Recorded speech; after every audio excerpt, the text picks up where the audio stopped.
뉴스가 너무 많죠. 이 뉴스 중에서 내가 필요한 게 무엇일까 라는 생각이 드시는 분도 많이 있을 것 같고 저도 마찬가지입니다. 저처럼 1주택자인 분들 혹은 무주택자인 분들, 그러니까 주택 실수요자 분들이죠. 이런 분들의 필요한 뉴스만 한번 모아보면 어떨까 하는 생각이 들어서 내용을 한번 정리해 봤습니다.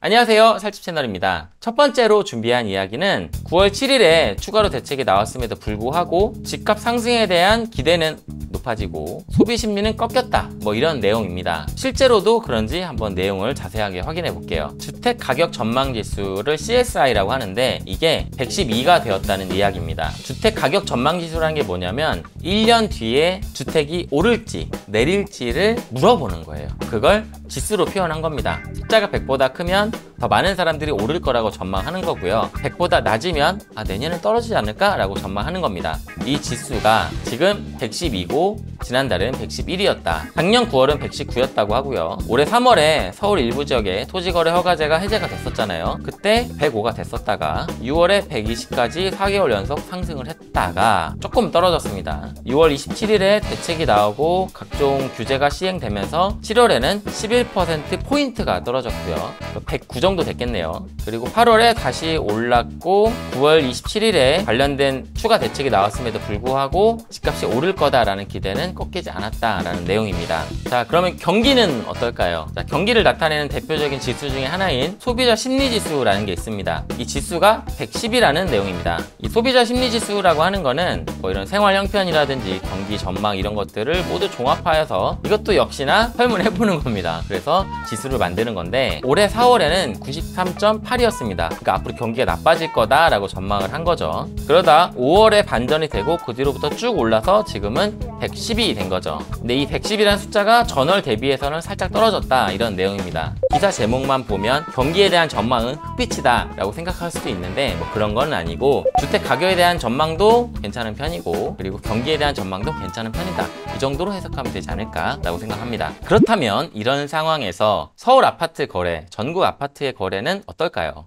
우선 8월에 서울 아파트 거래는 반토막이 났다고 해요. 그리고 미분양은 전국에 66,000가구라고 합니다. 8월 주택 매매 거래가 전월 대비해서는 28%가 감소했고요. 작년 동월 대비해서는 23%가 감소했다라는 내용입니다. 전월세 거래는 전월 대비해서는 줄었지만 작년 동월과 대비해서는 2.1%라고 나와 있는데요. 이 수치는 크게 유의미한 숫자는 아닌 것 같습니다. 어쨌든 전년 동월과 비슷하거나 살짝 올랐다, 이렇게 해석하시면 될 것 같고요. 자, 그렇다면 가격은 어떤가? 서울의 아파트 매매 가격 상승률은 0.19%, 지난주 대비해서는 0.7%포인트가 올랐다라고 합니다. 서울 아파트의 상승폭이 3주째 이렇게 오르고 있다라는 내용이에요. 여기에서는 한강벨트 지역이라고 하는데요. 이 한강벨트 지역이라고 하면 성동, 마포, 광진, 송파, 강동, 용산구 이런 지역을 의미하는 것 같습니다. 이 중에서 가장 많이 상승한 곳은 성동구였습니다. 0.59%가 올랐고요. 그 뒤로 마포, 광진, 송파, 그다음에 강동, 그리고 마지막으로 용산 순서였다고 해요. 전셋값은 어떻게 변했냐? 전국 아파트의 전셋값은 지난주에 0.03% 올랐는데 특히나 서울은 0.09%가 올랐다라고 해요. 정리를 해보면 최근에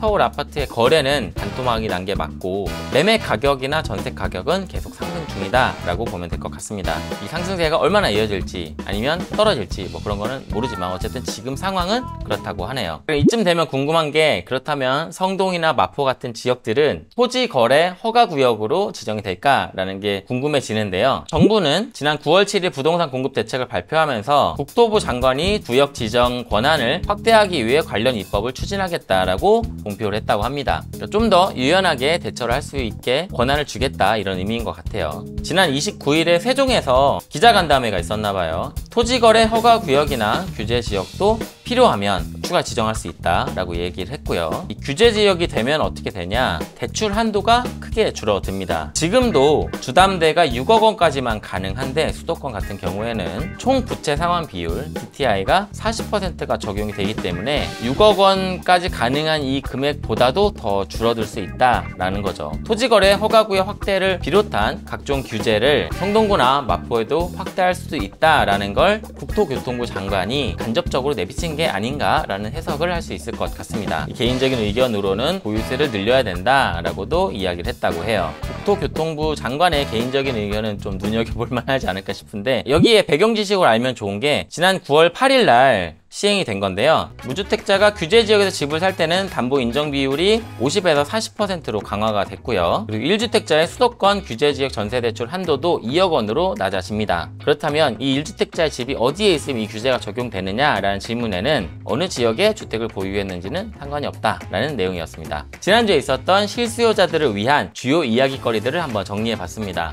여러분들은 향후 주택 가격이 오를 것 같으신가요? 떨어질 것 같으신가요? 저는 여러분들의 의견이 궁금합니다. 댓글로 여러분들의 의견을 남겨주세요. 자, 여기까지 보셨으면 구독 잊지 않으셨죠? 저는 다음 영상에서 찾아뵐게요. 감사합니다.